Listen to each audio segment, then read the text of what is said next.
Power BI Slider combines efficient dashboard automation on TVs and other screens with ease of access. When you click on Start Using, you should enter your Microsoft credentials, just as you do with Power BI. Next, on the Permissions Requested screen, authorize the platform to list your workspaces and reports. If you are an organization administrator, also give consent on behalf of your organization. This way, the platform will run as smoothly as possible. Great! Now you have access to the platform. Just select the workspace where your report is located, and then the desired report.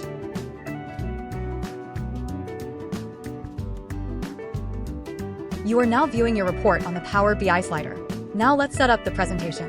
In the toolbar, you will have a button for this purpose in the upper right corner. Upon pressing the button, you will see some predefined settings. You can change the data refresh search interval, which report pages you want to include in the presentation, and how many seconds each page should be displayed. Adjust as needed and save it. The settings will be saved on the local device. That is, if you access it on different devices, each can have its own settings. Cool, right?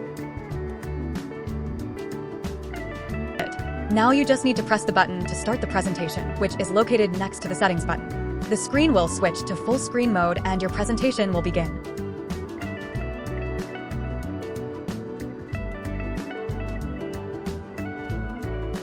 Visit PowerBISlider.com and test all the features for free for 15 days.